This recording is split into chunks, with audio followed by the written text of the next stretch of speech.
Welcome to the October 4th City Council meeting. If you will please stand and join me in stating the Pledge of Allegiance. I pledge allegiance to the flag of the United States of America and to the republic for which it stands, one nation, under God, indivisible, with liberty and justice for all. You, Jackie, can you call the roll, please? Councilmember Hewlin. Here. Parker. Present. Kling. Here. Schroeder. Present. Southall. Here. Marchant. Present. Mayor Pepper. Present. Thank you. First item on our agenda always is open public forum. So if you are here and you'd like to talk about something not on our agenda, please come forward. We always want to hear from the public. And if there's something on the agenda, we'll hit you then. You can talk then. Seeing none, hearing none, we will move forward with consent agenda. I know we need to pull claims at this point. Anything else we need to pull? Okay, I'll take a motion. Move to approve. Second. Jackie? Councilmember Schroeder. Aye. Southall. Aye. Marchant. Aye. Hewlin. Aye. Parker. Aye. Kling. Aye. Motion carries. Now, how about a motion to approve claims? Second. Okay. Jackie? Councilmember Marchant. Aye. Hewlin. Abstain. Parker. Aye. Kling. Aye. Schroeder. Aye. Southall. Aye. Motion carries. I just want to highlight one thing and then I'll ask Brian to do some highlights as well. One is the resolution approving the fiscal year 2021 street finance report. I just want to call out that we spent in 2021 $3,068,976 on streets. I just think sometimes that can get quickly overlooked and not recognize that kind of money that is being spent. Of course, we could spend that 10 times. It is just what is available and what we can get done, but I just want people to know that dollar amount. Brian, other highlights from consent, just so people are aware? Yeah, thank you, Mayor. There are just approval of some just business items related to events. I think you'll be talking about one of them later on, which is the public safety open house, paying some of the construction costs for the wastewater treatment plant, the road reconstruction over by Z's and Iowa Realty and Taco Bell. You mentioned the street reports. We've got some other infrastructure projects with the sewer department and some ash tree removal. And then we have a couple items that have been come before the council before and are in second or third readings. Thank you. Appreciate that. Moving on to council reports. First up is IMU presentation regarding shared services. We asked for hear from Tristan Blanks, and then I know general manager, and then Adam Boyce is here as their board chair, and Chris Lombard is joining us as well. Chris, we'll turn it over to you.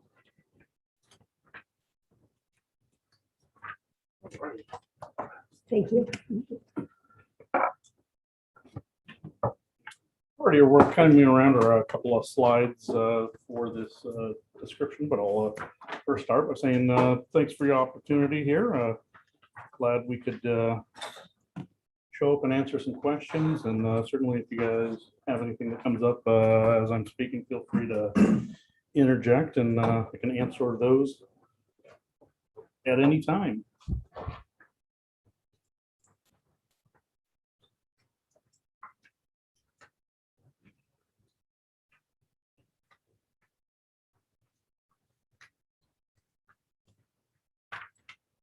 So the first slide before you is some requested information. It is the amount of the total spend or the total purchase price for the Elation product. That was $671,600. Just a little bit of background behind that. The IMU Fiber needed a business support system, operation support system, common in the telecom industries. The city's current Cassell product, or what IMU had used previously, couldn't support any of the FCC compliance related reporting items, as well as this has the integrated SDP and billing needs. So that allows our fiber team to quickly and efficiently and electronically audit any of those, make sure the connection speed and the billing rates were all the same. And so people have, we can catch any mistakes that happen through accident or through any changes. So that, that integrated SDP system was really one of the fundamental reasons that Elation was chosen over some competitive products. There was a range of products, some that were a little cheaper, some were more expensive.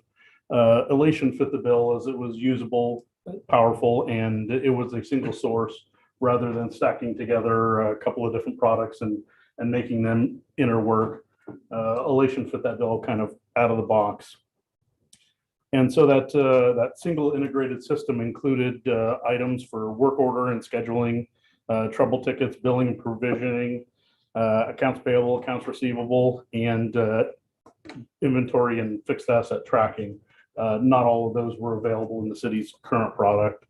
Even so much so that the city was involved in some of those Elation presentations as a possible replacement for Cassell for the general ledger or AP. The city didn't end up moving in that direction, but they were part of those initial evaluations for that product. So again, that total purchase price of $671,000 include the billing, SDP, Elation's financial, electronic billing and payment software licenses, as well as the mapping and staking software that Fiber uses to locate all their facilities. Out of that total cost, the $250,000 was initially deferred for utility billing, and that's more of a side note. They came in, knowing we are a startup and we're planning on fully utilizing the system. They deferred $250,000 of that initial purchase. Just for cash flow reasons to help IMU Fiber. That was a contracted amount, and if we never did make any further changes, it would have been due at some point. So while we're on that, can I just ask a question? So you've paid them $421,000? We are Between the two? in total, we will be paying the $671. We started paying this year. We're paying that license cost over a 5-year period.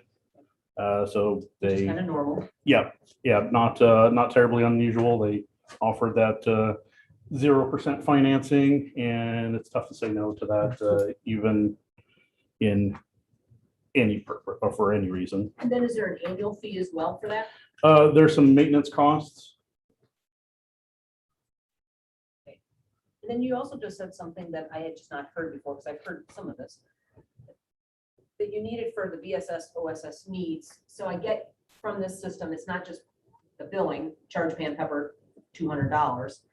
You can also track what's going on in my house, what kind of fiber I have, or if I have an issue, and it's also scheduling.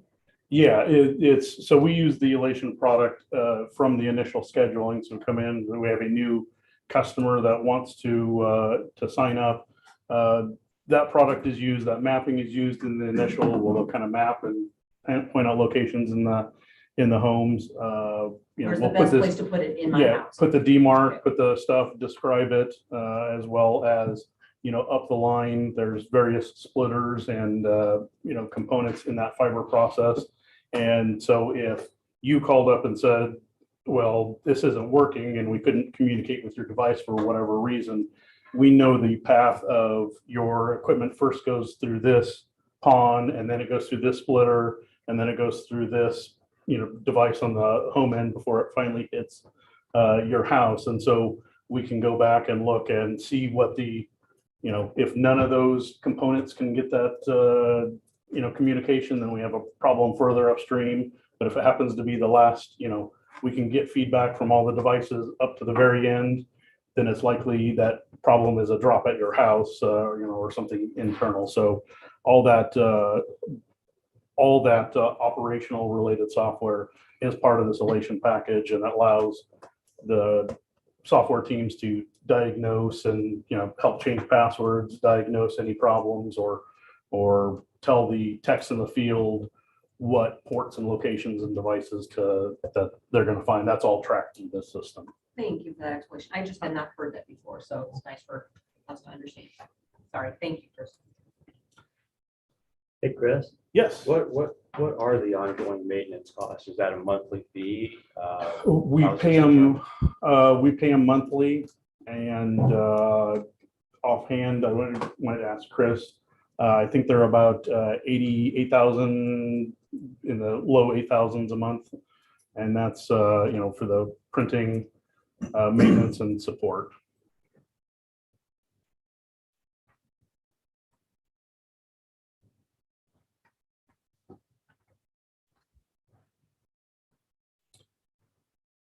So the next slide before you is kind of the purpose of our discussion tonight is the shared services arrangements. And we have a couple of those shared service arrangements, the payroll and purchase cards, deputy clerk, human resources, IT, and the CSR building. I've highlighted the ones that will have some change. I'll kind of go through here in a second. The human resources and CSR, we have no contemplated changes at this time. So we're expecting those to continue on in their current form. The deputy city clerk, the bulk of those or the majority of those responsibilities are unchanged. She does have some time in there for various payroll services, and so the deputy city clerk is only changed for the payroll and treasurer's report items that aren't being performed anymore.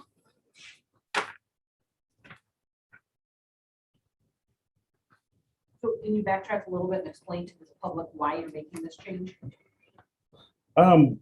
Ultimately, there's a couple of reasons, financial and non-financial. On the third page, kind of has it's really those are the financial reasons, and our proposed change would be that transition to payroll services in-house, as well as hiring our own IT staff to support operations. And I kind of have a chart of the various cost flows associated right now. The shared services agreement in its current form, IME is paying $68,438. Removing the payroll, purchase card, and those related tasks in their current form. So again, this isn't forecasting any future changes or future growth. This is this year's budget related stuff that is scaled back to the transition cost. So this obviously will go through, the budget iteration. So it's not official and final numbers. It's kind of more directional. Post-transition, those remaining city clerk tasks would be a little over $20,000. And we have additional salary and training for our staff to take over the payroll of about $5,500, netting IMU a annual savings of about almost $43,000 on the payroll and purchase card related services. On the IT related services, we have our current payment to the city is $78,324. Hiring our own IT staff to support operations, the breakdown, saying salary and benefits of approximately $70,000.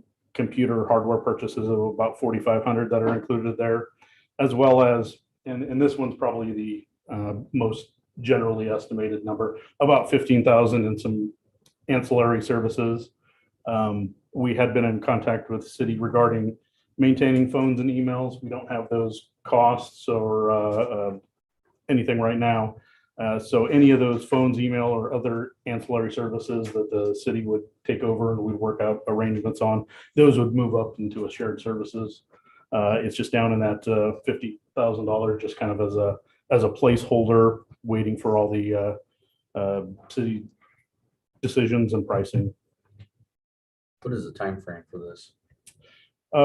The full change, the full transition over would be July 1st, starting in the new budget year. The transition to payroll services makes the most sense to do that January 1st. And that is just simply because of W-2 cutoffs and timing. So we would take that payroll services in advance of we would continue to pay the city for the payroll services, but we're going to take over those payroll services on January 1st to coincide with that annual report timing. and the IT changed now? The IT transfer would be, the official dollars or the official changeover would be 7/1. But over the past couple of years, we've been making some incremental progress to this. We are operating on our own domain. And so a lot of those services that the IT team for the city can perform, they don't do that for IMU just because we're dealing with multiple domains and stuff that's specifically customized for our purposes. So a lot of it isn't happening now, but there are some, one example being the phones that are a shared service, and email. Both organizations utilize that same service. Pending we work out a version of that'll still be part of the shared services. But having the rest of those payments or the rest of the stream of services would continue on, and we fully take control over on July 1st, coinciding with the next budget fiscal year. Yeah, I know when there's some problems when you first switch over, just they're bound to happen. I know the city had a hard time getting some financial information, things that we needed to have. And as I look through all this stuff that, there are things that the city needs to have provided and the city needs to provide some things to you. But there is so much, throughout this. Is there anything that you would anticipate that would be a problem getting to the city? Because I know there are certain things that by certain deadlines, things have to be done as I read through this. And I don't, we had that problem before, and is there anything that would be a concern on your part that you see could be a potential problem? Or I think city staff and IMU staff met on Friday, and we kind of got a plan on what we know or how it would work as of right now, and some information that we needed to exchange. No showstoppers. As far as that goes, everything is pretty, kind of working out some of the details. Talk about, we would have a payroll service, and instead of being calculated by the city would still need to receive that health insurance premiums, for instance. And what we hadn't worked out, we know that transfer will happen. The times, the dates, the mechanics, the exact, shape and design of the report. I don't know what that'll look like now, but that's, some of those finer point details that we need to work out. The majority of the hurdles and the majority of the information that we need to exchange, we've discussed, and that's happening right now. Thank you. Chris, on the shared services part, the payroll and that, my assumption is you guys are paying your own bills and things like that as you move forward. Do you have enough staff for separation of duties or powers, so to speak? I know one of the things, if I remember correctly, our auditors were significantly, I wouldn't say upset about, but pointed out multiple times that we needed to have different people doing different jobs from accounts payable on through. Are you able to calculate that in for your cost savings in your shared services area? Yeah, with our staff, our existing AP staff, we discussed even, we got finished up last week with our auditors. One of those topics, even previously and kind of just following up last week, was this internal control or the segregation of duties. We've kind of described how this would work both in a primary, and then if that initial payroll processor was gone, in a backup scenario, and they are happy with both those scenarios. And secondly, then switching down to the IT, $70,000 for a salary and benefit inclusion seems a little low. To get a quality person for IT, is there something you have in mind? We don't have anybody in mind. Certainly in this day and age, labor is tough to come by. In consultation with Kurt and looking at our existing staff and what that existing staff makes, The salary level at which we're hiring that in is in line with all the rest of those. Certainly it won't be we're not looking for a senior in any of these, a full-fledged IT director. That is, quite a bit less than you'd expect out of a IT director. We are looking kind of more first year initial parts of the career, somebody that can develop some of those knowledge and fundamentals. We would like a little bit of experience, but in general, I think Kurt, and Kurt's done this successfully before, hiring somebody in those early stages of the career and giving them the training. Kurt's been very successful with that. And so I'm confident that, this again might not be the perfect answer, but we'll get something in this area, and Kurt's confident in it, so I am as well. Okay, thanks. Can you walk me through these numbers again, just so you're saying currently for shared services, you pay $68,438 to the city, correct? Correct. For this payroll and P card. Yep, for payroll, P card, and the Deputy deputy city clerk. Perfect. But you are going to continue to pay that through June. Yep. So you will not have this cost savings of $42,000, will you? Initially, in the first year costs, I haven't worked in any of the transition costs, those just being one-time costs. This is more directional and ongoing. So yeah, the first year savings, when we hire that IT staff, we might have 6 months of training and overlap. That will be a cost incurred, and we're gonna spend that out of reserve. But this is just kind of an ongoing structure on what that that it will pay off in the long run, or that it's a good choice for IMU in the long run. So in fiscal year 23-24, you might be saving $42,000, but in fiscal year 22, this current fiscal year, it's going to cost you more, because you're going to be paying us and you're going to be paying your staff to be doing this. Correct. Okay. And same with IT. Right. Okay. So back to my original question, why are you making these changes? So this is the financial related questions. It just makes sense we've got staff that's capable, and we've got the software that's already purchased. We have this ability to do so. So on the financial side, it pencils out. Our motivation to change, driven a lot by finances, but I think there's there's some non-financial reasons. We have been running into some difficulty, some attention to detail and some communication related difficulties. And I think this is, the city does have quite a length of payroll process with a lot of people involved in that. We're hoping we can effectively shorten that up and get those people that are reviewing some of those transactions a little closer to the action, so to speak, be able to communicate with them, be able to ask them if, this payroll change makes sense, and end up with a result of getting our employees, more accurate paychecks and being able to make changes to any other. Okay, I got to grab you there. More accurate paychecks? Are you insinuating that the paychecks aren't accurate now? We have had some difficulty, over the past couple of years with a few changes. I think, looking back, there's been a number of W-2 amendments that were required over the past 3 or 4 years. Specifically this year,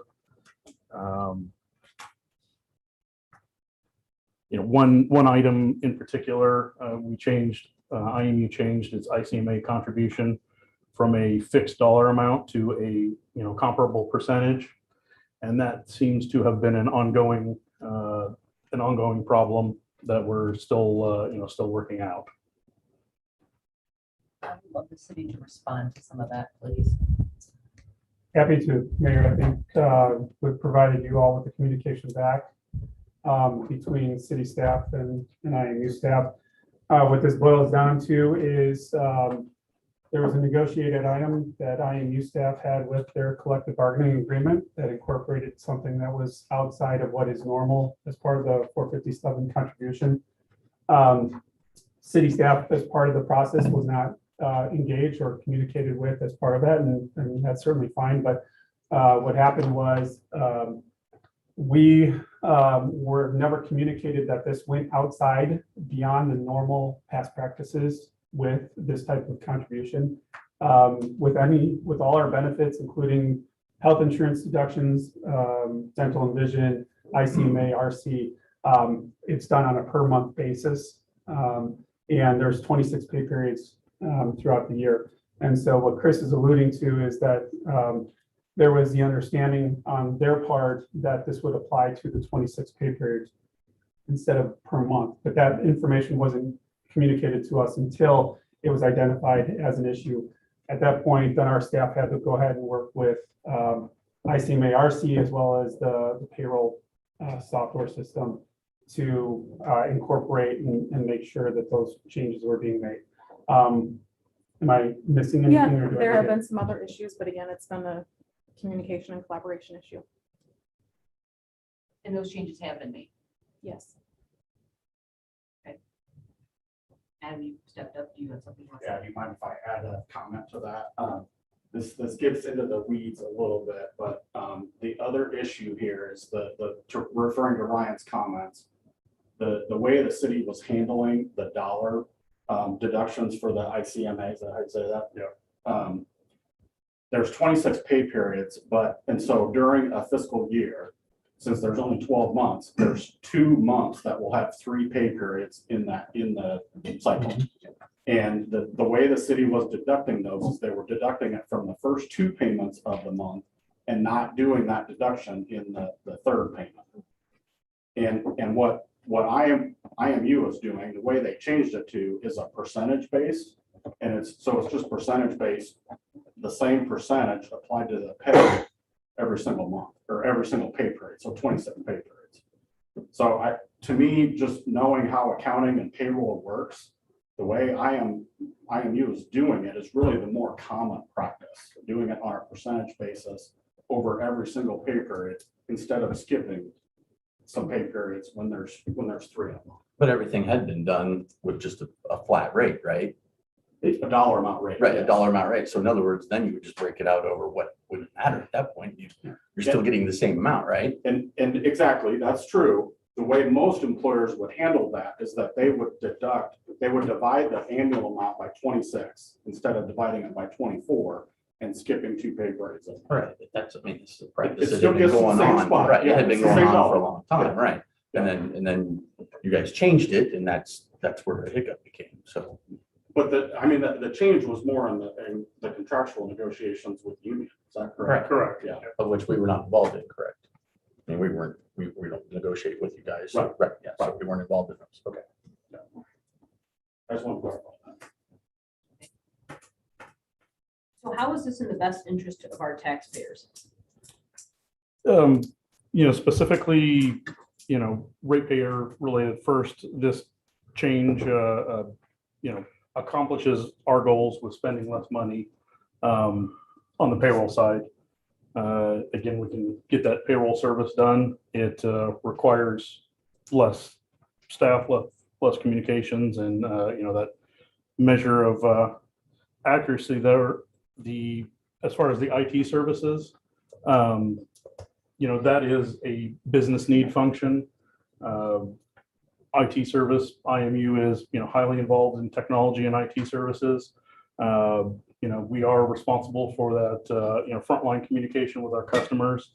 So our systems and system operations, any changes or improvements that we need to make, that, requires somebody with, full dedication and somebody whose number one role or number one priority is IMU. I know the city strives to accomplish that. They are but 2 people spread across an organization with multiple locations. Ultimately with the IT and IT related stuff, that is just a timeliness and needing somebody to fulfill those as their number one priority. Just excuse me, operationally, and there are a lot of improvements and upgrades and systematic changes we would like to see. And in discussions with the city IT staff, those processes were just, they were going to be tough to accomplish and timely to do so because they're working around other priorities. How many IMU employees are there? How many city employees are there? I think there's 37 IMU employees. I didn't hear you. I think Full-time's about 75, and then we've got seasonal and part-timers. And then my last question is, when was this discussed in one of your meetings? Publicly? This discussion, we, This is a major change. The public should be aware of it. That's why you're here tonight, because I didn't see it happening at one of your meetings. Yep. Was it discussed publicly? I don't remember the date. You can confirm the date for me, but we did discuss this in a meeting. It was in closed session because it involved discussions related to an employee and making changes to that employee's job description, what they're doing. So it needed to be in closed discussions because of that private conversation related to an IMU employee. And I would argue, Pam, that I don't see this as a major change. Taking over payroll for 35 employees or 37 employees, that's not a significant undertaking, in my view. And the IT changes really just make sense. We felt like an IMU that we're, and this is not placing any blame or anything, but we're getting shortchanged just because the employee who was doing those IT services had a lot on their plate. Didn't always get to or got to the IMU stuff last and was doing city stuff first, which as a city employee, that makes sense. And I wouldn't expect anything different. But from our standpoint, we felt like we needed a higher level of service in that IT area. So it makes sense to have an IT person employed by IMU. But, excuse me, but not a top notch one, just one that's gonna get paid Well, 70,000. and that, No, my question is, so you're telling me that because of that one instance, none of this is allowed to be made public? I mean, because it was discussed in a closed meeting? I mean, this to me is a major change. I mean, I'm kind of lost on that part. Otherwise, that's a good reason to make all sorts of changes all the time, just have an employee and you can't discuss it. Is that, I'm a little concerned, maybe somebody can answer. the focus of our conversation in that closed session was related to the additional tasks and duties that one employee would be taking on. And just to clarify on your flippant comment there about the employee that we're talking about that Chris referred to is Kurt Ripperger, who used to be the IT person for the city, who was going to take on the higher level responsibilities related to the IT needs. And then the position that would be hired would report to Chris and take care of the day-to-day stuff at Kurt's direction. So that's why we're restructuring how it looks at IMU as compared to how it looked at the city.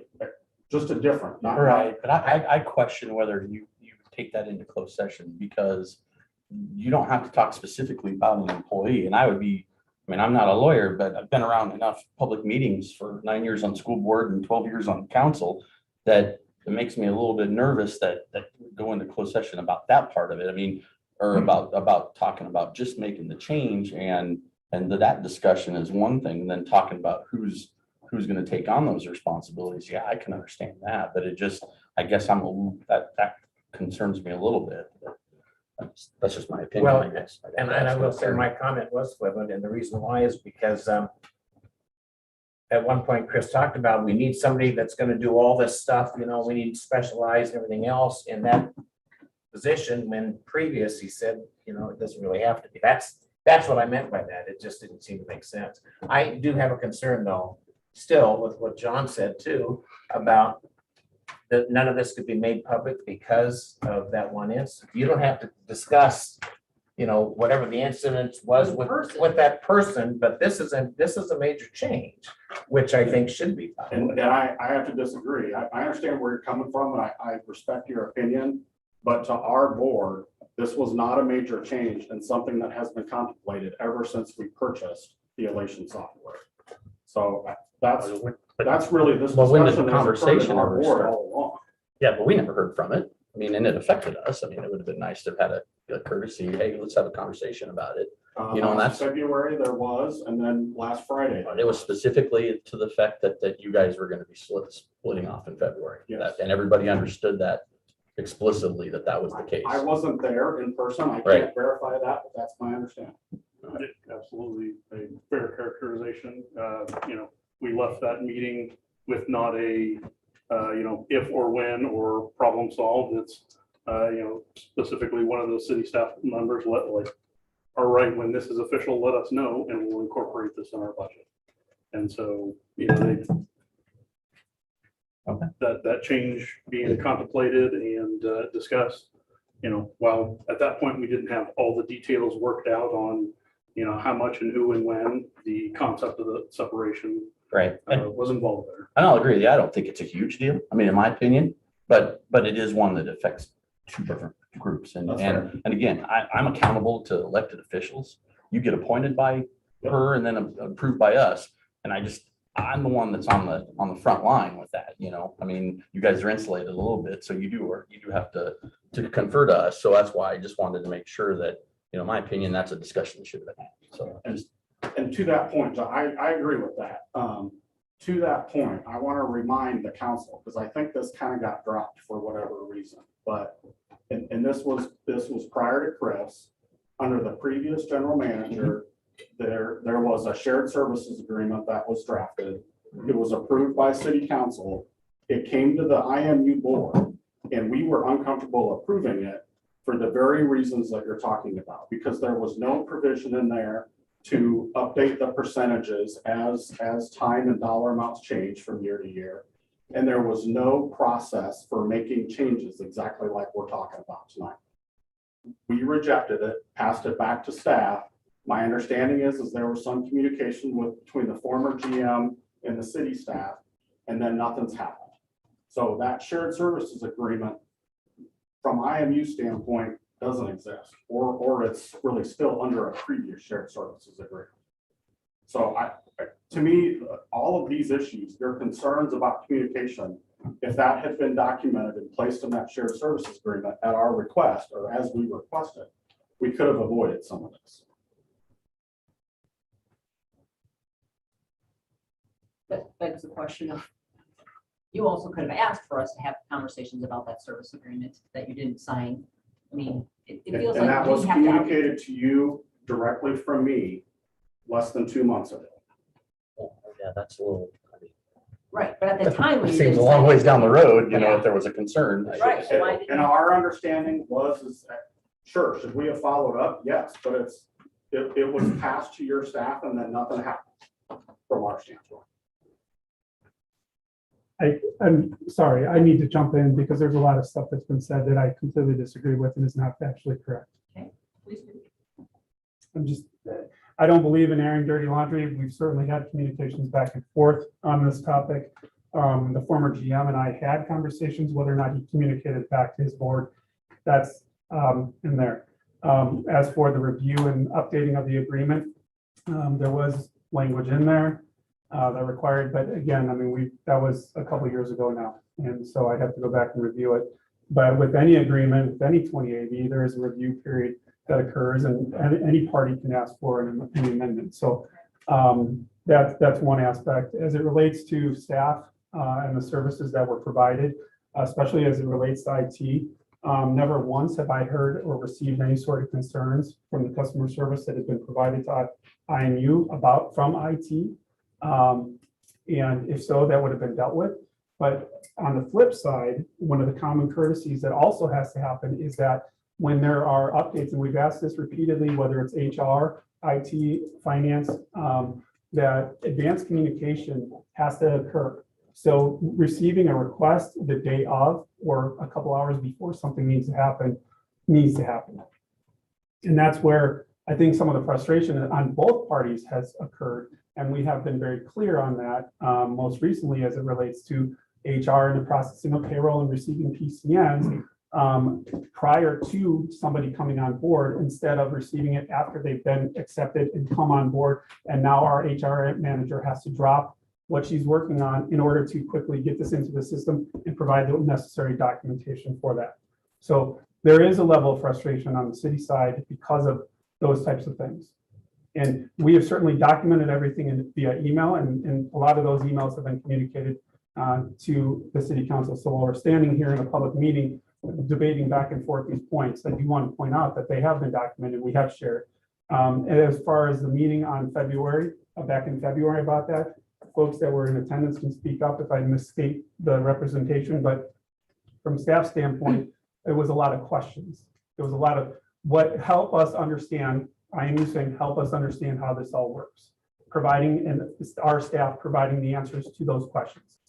And then we had to do a follow-up in June or July to find out what is the status of that. So there was really no collaborative meeting. It was more of inquiries of city staff for information as they're developing a plan.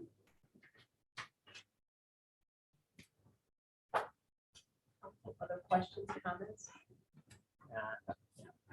I don't have any questions, more of a comment. I think just moving forward, obviously, we need to have better communication and collaboration. When I'm looking at the shared services, the bolded areas are the areas of change right now. Is there any anticipated changes in another phase moving forward through like human resources or the sewer billing at all?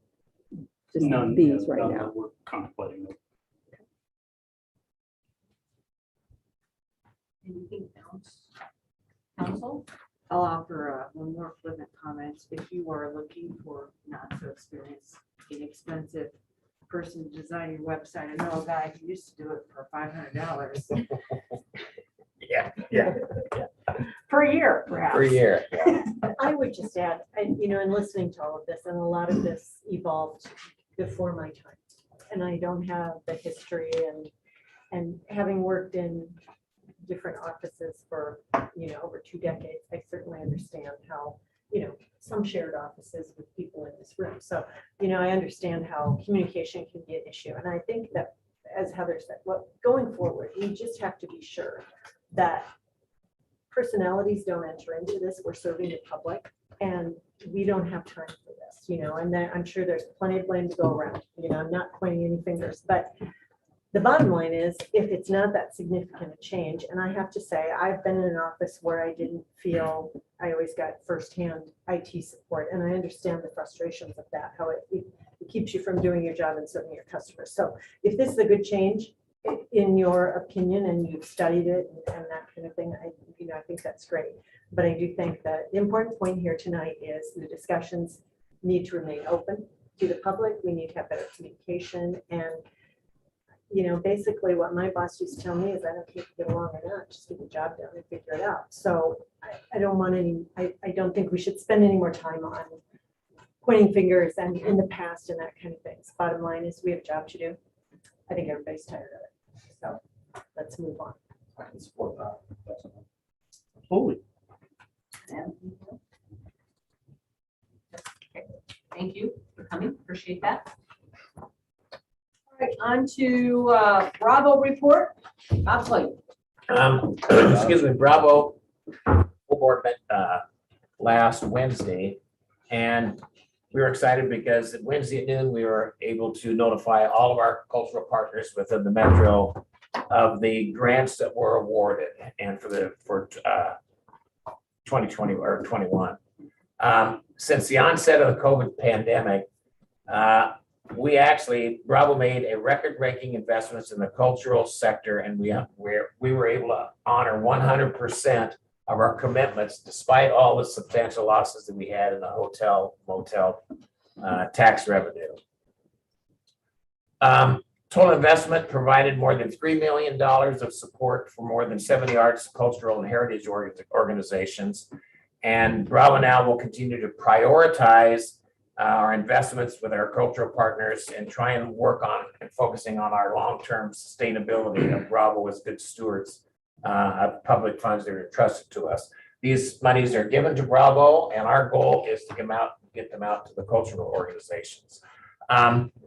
We were able to give out as much as we could be simply because, in spite of the pandemic, over a number of years ago, we developed a sustainability fund that we added to each year. Should we have a down year? And a number of years ago, we had a little down year, but we never anticipated the down year being a pandemic. And this was quite the problem we had. So what we have to do now moving forward is there are several things we're going to do moving forward. And one is we're going to operate on a cash basis.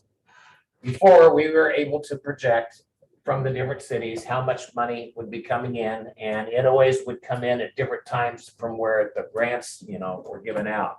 So it will be awarded basically on the cash we have on hand. The problem we have to do now is figure out how to develop again some sort of sustainability where we can build a fund back up. We're going to wait at least a year before we do that because we need to make sure we have money to give out. But this is kind of exciting. 2 of over the 70 organizations receiving funding this 21 were the Des Moines Metro Opera, which received a cultural leadership grant of $50,000.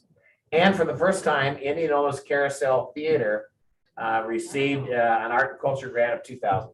So, it's good that it's to apply for first time. There's a lot of work involved, and I really have to commend them for doing that. The other thing we used to, Bravo was always given money from the Principal Charity Classic, and we used that money for our kids and Connecting Kids and Culture program.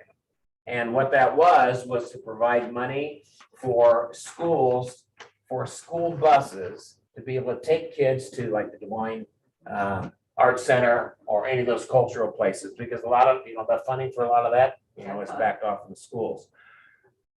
But at one point, Charity Classic went on, they decided they're going to donate the money to other things, which is fine. But we're excited because we received a $170,000 leadership grant from the Community Foundation of Greater Des Moines to support and restart this Connecting Kids and Culture. So that's kind of one of the big things we're really excited about. So we're moving forward, making a lot of changes. We cut staff. We're able to slowly bring another staff member back on just to work with the grants, because that's one of the big things that takes so much work, and we need the help. So that's kind of where we are in Bravo. Yeah, good news. Yeah, yes. Wonderful. Thank you, Bob. Questions for Bob? All right. Next up is Mayor's Report. I have a lot of things to share, but that's exciting. This Thursday, 4 to 6, our friends at Fairway are bringing in the big horses, literally. The Clydesdales are coming. And it is a fundraiser for our police department and fire department from 4 to 6. You can have a great little dinner. I highly recommend you have some. And that money is coming to our departments, and you get to see some great horses. Then you can immediately come over to our safety open house, which is on Thursday. The police and fire are going to show their horsepower. And that's 6 to 8 from here in the city hall. So hopefully you can join us for that. Always fun to see the police and the fire. And then the second one is I have a visual aid, but I even have a model. The police department.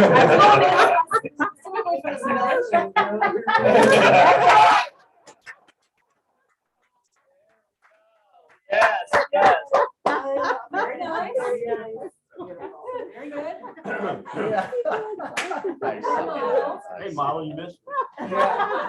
Flex yours. There you go. All right. Nailed it. Great job. Nailed it. I'm not fired, right? You exceeded what we talked about. I love it. Just want to know what side jobs you're doing. I was a little worried for Jack. That's so pretty and pink. Brian, tell us a little bit. Come tell us, what is this fundraiser and what the money's going for, so people know and how they can get these fabulous patches. That was the hardest I worked all day. Thank you, Mayor. So we came up with this idea as a leadership team several months back, and of course, tossed it off Ryan, and Ryan's immediate reaction is yes, yes, yes. I'll never forget it. Oh, okay, got it. So we ordered 300 of these patches from the company we use out of California, and they were wonderful to work with. We went back and forth on the design a little bit, and we have been selling them at City Hall. Cassandra's been selling them, and I think we're up to 25 or 30 that we sold to the police department. We will have them at Fairway. We will have them at our law enforcement, or sorry, public safety event, and all money raised is going to the Pink Tractor Foundation. That is a Warren County-based group that helps families in need, not only with breast cancer, but all types of cancer. They have an event every year, an auction, and we even have some ideas for that, but we're not going to get into that yet. That comes June, July, to help raise more money. And when and where is the open house after the Clydesdales? Yes, Here. immediately Yeah, after, here at 6 the- to 8. right here in the parking lots. Okay. I think there's gonna be food, there'll be, lots of fire trucks and police cars and These are $15 $15. All the money goes to the Pink Tractor Foundation. here in Warren County. I Here in love that Warren you kept County, it yep. local. Absolutely. A lot of Indianola families are affected and have received help from the Pink Tractor Foundation. So we know if people will be taking trips up and down the ladder trip. That is police. Right, I know, I'm just curious. I mean, I thought maybe you got the deets from Chief, so. Chief's on vacation this week. We'll. Yes. Oh, we can definitely run people up and down that. We'll also have to consult with our risk manager. We'll send them out of town too. I'm just sorry for Ryan's lack of enthusiasm. No, I mean, you never know where you stand, right? Yeah. Thank Not you. only are you a supermodel, but you're a great spokesman. Oh, my So God. Thank you very much. We appreciate you doing that. Wow. I know, right? It's getting thick. A couple other things coming up. October 16th is citywide fall cleanup at the brush facility. You can drop off TVs and monitors, appliances, hazardous waste, 1 truckload per only per family. So please take advantage of that. It's always, I know, popular. I've seen messages already saying, when is it? Where is it? What? Because people are always wanting to make sure that they catch those dates. Today and tomorrow, I've been joining the Mayor's Youth Council, interviewing 9th graders. What fun is that? 8 are being interviewed. I think we had about 16-ish resumes. So very exciting. We'll be adding to that group here. We have 5 students from each grade, 5 freshmen, sophomores, juniors, and seniors. They meet twice a month. Typically, the one meeting is with a city official or a department. We toured the police department last month. And then one of those meetings is out and about in the community, and they get to see how some of our area businesses work. They get to learn things about our community. So it's a great organization. It's great to be welcoming in our new freshmen. There are also lots of candidate forums happening this month, both for city council positions and school board positions. Please pay attention. Please join us for those that work into your schedule. Always great to have the public involved. As always, I'm reminding folks that there are always ways to volunteer with the city. We want you to volunteer. It's all on our website. There's a simple little form that you need to fill out, submit your resume. So that's always good. And the last one is coming up on October 30th. We are partying all day long. From 10 to noon is the costume party on the square, October 30th, 10 to noon. And then Trunk or Treat, that is the library's event. That's in the library parking lot. That's 5:30 to 6:30. And then if your kids don't have enough candy, they can go trick or treating from 6 to 8. So we're very excited about that. Please join us, support our cute little ghosts and policemen and firemen and nurses and all those beautiful costumes. I think that's all for me, other than I have 2 proclamations, which continues to play along with our theme here of police, fire, safety. It is Fire Prevention Week. So whereas Fire Prevention Week is an opportunity to learn about fire prevention and education, and whereas the Indianola Fire Department encourages you to learn the sounds of fire safety by understanding how to respond to the sounds of the smoke and carbon monoxide alarms in your home, and whereas working smoke alarms reduce the risk of dying in a fire by more than half and now includes ways to notify the deaf or hard of hearing. And whereas our firefighters ask that you test your alarms monthly. Yes, yes, yes. Change the batteries twice a year, absolutely important, and replace alarms at a minimum every 10 years. Tim Pepper, we need to do that. And whereas every home and business also should have a fire escape plan and practice it to ensure everyone knows how to get to safety. Now, therefore, be it resolved, I, Mayor Pepper, do hereby proclaim October 3 through 9, 2021 as Fire Prevention Week throughout the city of Indianola and encourage everyone to learn the sounds of fire safety. I also encourage you to attend the public safety open house on Thursday, October 7th from 6 to 8 at City Hall. Go to Fairway ahead of time, get some dinner. In witness whereof, I have hereunto set my hand and caused the seal of the city of Indianola, Iowa, this 4th day of October 2021. That's our first one. Very important. Second one was a group reached out to us and want to celebrate a famous person here in Indianola. Ryan Waller and I have been invited to an event next Monday, which we will be going to. It is Steve Spray Day in Indianola. Whereas Steve Spray was born in 1940 and was raised in Indianola. And whereas one of Steve's joy was playing golf. And whereas Steve played golf in high school here in Indianola and went on to play golf in college. And whereas Steve earned his first big win as an amateur in the 1958 Iowa Junior Amateur. And whereas in 1959, Steve gained national fame by winning the Western Junior. And whereas Steve went on to have a successful career on the PGA Tour. And whereas while on the PGA Tour, Steve earned his most notable victory at the San Francisco Open on October 26, 1969, where he beat Chichi Rodriguez. How about that? And whereas after his playing days, Steve became the head golf pro at the St. Louis Country Club. And whereas in 2020, Steve passed away at the age of 79. And whereas in honor of the greatest golfer to ever swing a golf club in the history of Indianola, the Indianola Country Club will be hosting a dedication event and memorial in honor of Steve and his contributions to professional golf and his love for the Indianola community.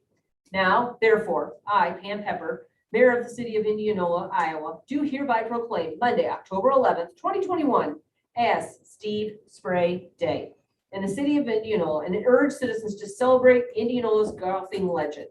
In witness whereof, I hereunto set my hand and seal this 4th day of October 21. Very excited. And if it's nice, go play some golf, right? Why not? Exactly. All right, team, let's move on to public consideration, old business. First item is sponsored project program. Resolution fixing date for a meeting on the preposition to authorize a loan and disbursement agreement and the issuance of notes to evidence the obligations of the city thereunder. Second. Okay. Mayor, members of council, I just want to point out that we test our fire alarms every Saturday morning at 7 a.m.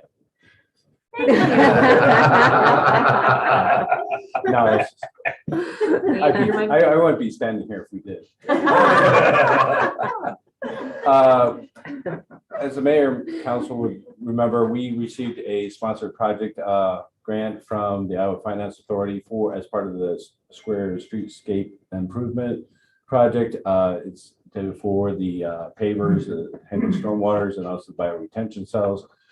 As part of that, we need to amend the SRF loan. It would be the first revenue note that the city has for the water resource restoration facility. And so we have to go through the steps of amending that SRF loan. And so one of those is to hold a public hearing, where then after that, the council will consider a resolution amending the loan. And the other resolution that is on the council agenda tonight is also to note that the city has already spent, but will be spending up to $450,000. The number is higher on that resolution in your packet, so it needs to be changed to $450,000. $450,000 by the time that we close on the amendment, which will be in December, probably the first meeting in December. So just that's to notify, it's part of its treasury rules and regulations that the council has to note that we did spend that money and we are seeking reimbursement as part of that amendment. Any questions? Questions for Andy? Comments? Jackie, please call the roll. Councilmember Marchant, Aye. Hewlin, Aye. Parker, Aye. Kling, Aye. Schroeder, Aye. Southall. Aye. Motion carries. Next item is resolution declaring an official intent under Treasury Regulation 1.150-2 to issue debt to reimburse the city for certain original expenditures paid in connection with specified projects. So moved. Second. Questions, comments? Jackie, please. Councilmember Parker, Aye. Kling, Aye. Schroeder, Aye. Southall, Aye. Marchant, Aye. Hewlin. Aye. Motion carries. On to new business then. Consider referral to the Planning and Zoning Commission of a rezoning application for about 80 acres of land generally located at 1909 South K Street.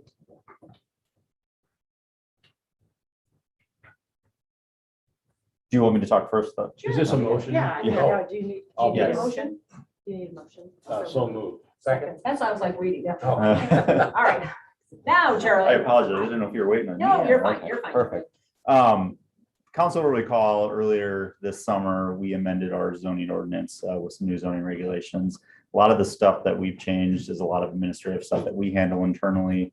One of the things that council will notice now with this process is when we receive a rezoning application, that first comes to the council. You then refer it to the Planning and Zoning Commission if you choose to do so. Then Planning and Zoning Commission will review it, provide the recommendation, hand that back to council. One of the reasons we did this was just really to kind of increase transparency through it. It's actually a pretty common practice for most cities to do this, but rather than staff take the application in, give it to the Planning and Zoning, then bring it to council, at least give some council some awareness that, hey, this is out there. We should be expecting this within, next month or so. So with that, this piece of property that we're looking at is located just south of the existing Deer Creek subdivision along South K Street.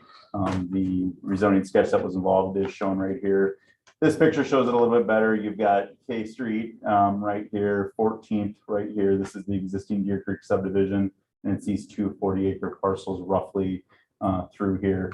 There's some floodplain down in this area, so when we go through the subdivision plating process, once we get to that point, obviously, we'll take a look at that.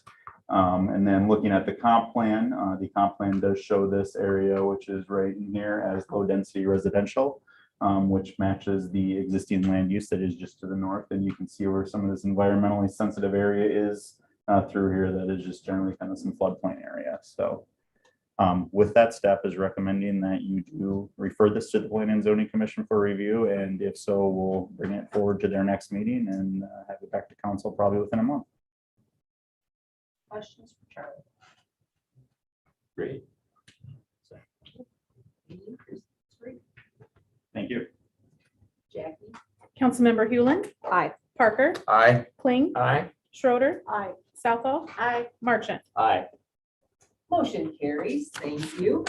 On to other business, city managers report. Ryan Waller. Thank you, Mayor. You covered everything that I was going to cover from a logistical standpoint. Other than that, just receive and file the correspondence from the 17th and 24th of September.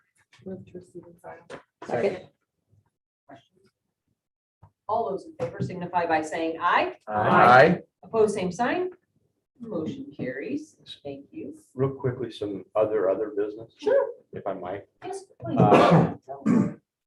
I don't participate a lot in social media, but I would like to clarify one thing again as it relates to city taxes. And if I'm correct here, K Street, Hillcrest, Streetscape, anything I'm missing is already factored into our tax rate. Yes. And wastewater treatment plant. Wastewater And treatment. wastewater treatment, but it's, And That's wastewater, revenue notes and also lookups and sales tax. and my point being is, I think it was 2 years ago, we increased taxes for public safety and library. Last year, taxes remained flat from a city rate standpoint. So all of the current projects that are out there are already within the tax rates.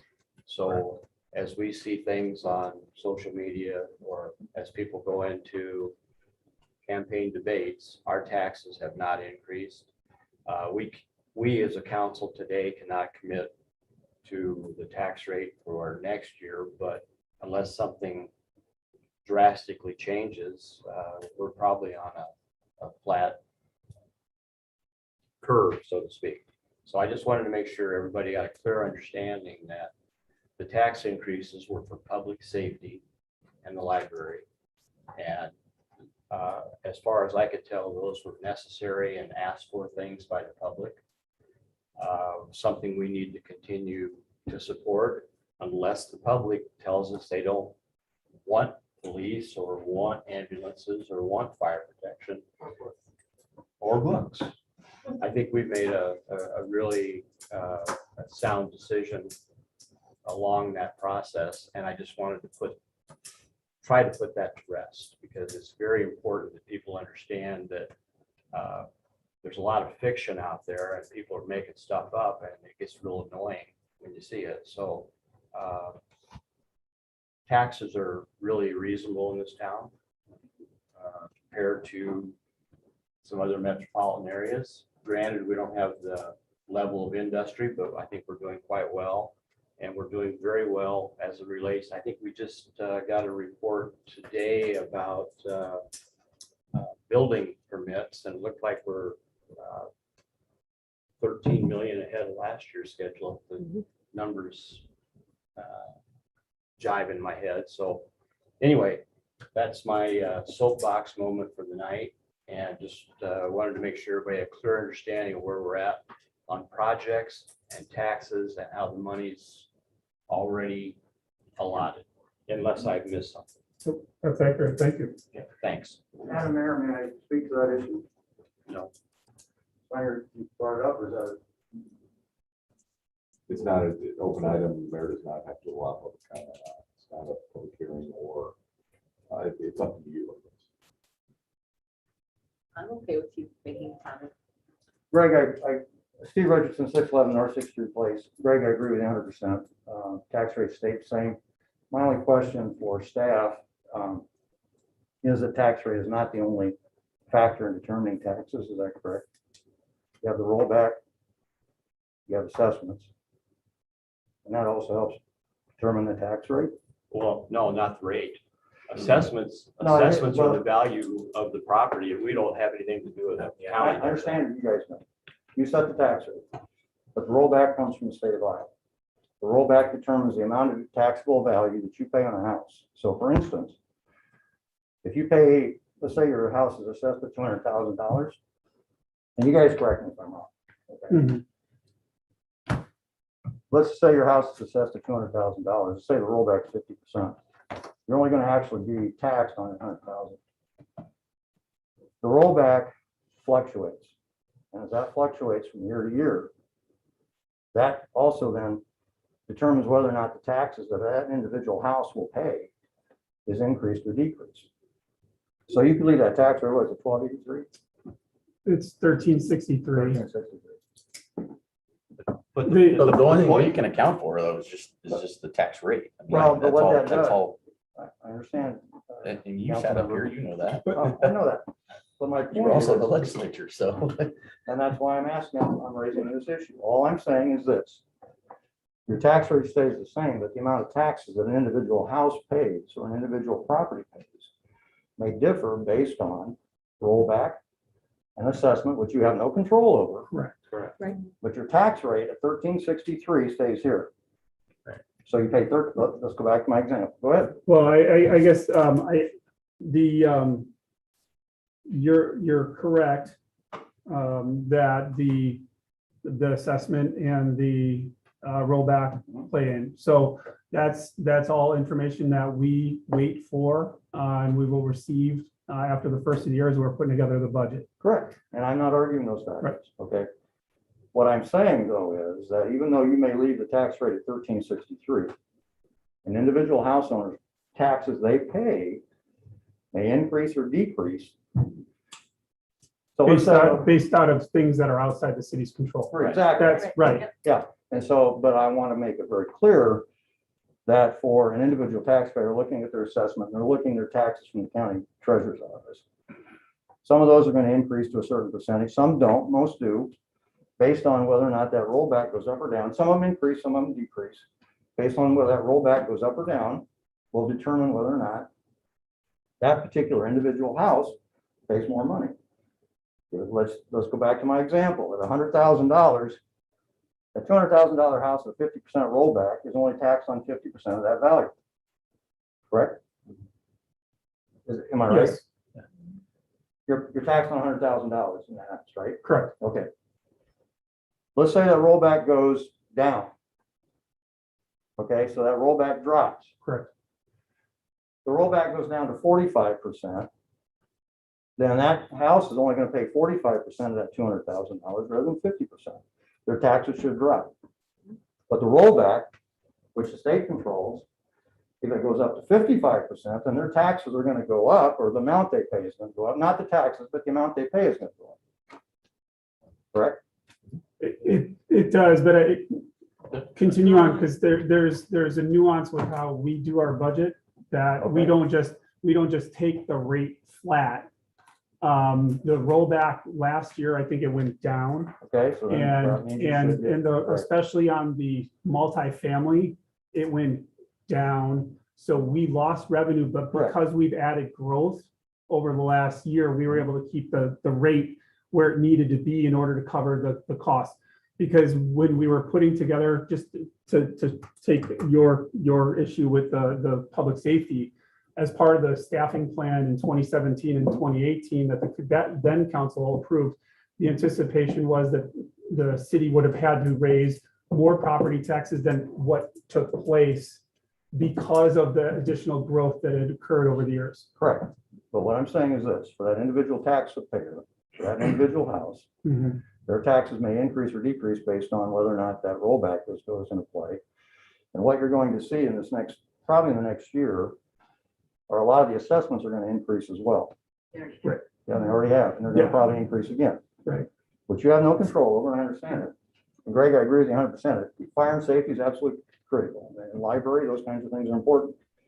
But I want to also make it very clear that an individual homeowner's taxes, you may keep that tax rate at 1363, but based on those other factors, it will determine whether or not that goes up or down. But Steve, my whole point was what we have in our control, Right. we maintained and potentially can maintain. If that increases the taxpayers out of pocket Responsibility, expense, Yep. that is beyond the control of this council. I get that, and I understand that. but I Well, just- my point is people have been throwing out that we're raising taxes to pay for these projects. Oh, I got you where you're coming from. I And see. we're not. I see. And what I'm saying is we continue to be flat. All this other stuff currently is arbitrary because we have no idea what the state will do. We do know assessed values are up. So I can already say, hey, my house taxes are going up, but it's not because the people sitting up here raised my And rate. what you can also Well- say is that the value of your home went up. So Yeah, that's, right, I mean, exactly. Well, that's in a addition to good that, statement. we don't have any control, but the county taxes are on that bill. Exactly. The school taxes are on that bill, and it was the legislature who promised that rollback. And that's why I was They're the saying- ones that reneged on that whole thing, and that's who people should be contacting. But you're entirely correct on a lot of factors, and I think and John, you're right, I said, I served on the Ways and Means Committee, the Iowa Legislature, and I understand this whole thing. And that's the reason I raised the point, is that the amount of money the city gets, you may leave that at 1363, but the amount of money you get is going to go up and down. Yes, sir. But that's not how we do our budget. I understand you, where you come from your budget, but I also want to point out that, I want to back up to what I think Bob said here. The $200,000 you guys lost in tax revenue from the state, you mentioned that was exactly a promise that they made to backfill your commercial property tax rates. Yeah. And they didn't follow through with that. Right. And so really quick, the way we budget, we do a zero-based budget. So all the departments we're working through it right now. We've got capital, so we're going to be giving a presentation at the next study session on the capital improvement budget and kind of here's what's planned. Then we go into the operational budgets and what the departments need. So once you build that, then that is what generates what the needed tax rate is once we get the evaluation information from the state or the county, and then the assessment from the county. State with state with the rollback and county with the assessment. So we don't work starting from a rate. We start from what is needed. And then because we've had so much growth last year and now we're on pace to actually break that valuation growth, that's a positive thing. The other thing though, and for just as a reminder for this group and anybody watching at home, we shared this at a previous budgetary presentation at least once, and that is a change made at the state level as it relates to how multifamily properties are assessed or classified. So the rollback, it's not going to be at 75% anymore. It's going to come down to the single family. And based on our estimates, I think it was like 190,000 of additional revenue that would be lost. So that's, And those are dollars that we don't bank on if they do backfill it, so that's why Well, we don't budget. no, for no, those. different. The backfill money is money that we use for one-time expense because it's Right. not, Oh, it's okay. not ongoing. The revenue that would come from the Oh, because they're dropping reclassification, it down one more step. that goes, right? that is Okay. factored into All right, the now I got overall you. Okay. property tax revenue that's needed. Right. But Steve, as you're talking, just, I think based on what I could tell from prior, the way the budgets were done prior, that it's stuck to a rate. Whereas the budgetary process that we have now and have done in the last couple of years is that we started zero, build it up, and then that's what dictates the rate. Well, yes and no. I mean, it depends on whether it was the first time I was on council or the second time I was on the council. And I think it was always the amount of what everybody looked at and what had to happen and what we needed to work with certain things in the city, and then the rate was determined. What I'm saying and what I want to make clear is the total dollars that the city receives is based on that 1363 that you pay, but also, or that is the taxpayer pays. It also is determined by the fluctuation in the rollbacks and the assessments. And those are the points I wanted to make here. Maybe I wasn't very clear with that, but that's all part of the process and you have to understand that. So, but Greg, I agree with you 100%. Well, I think to Greg's point, let's be positive about the things that are happening. And Oh, yeah. let's make sure that we're operating on facts and not misinformation. Yes. I'll take a motion. Motion to adjourn. Second. All those in favor signify by saying aye. Aye. Opposed, same sign. We stand adjourned. Thank you.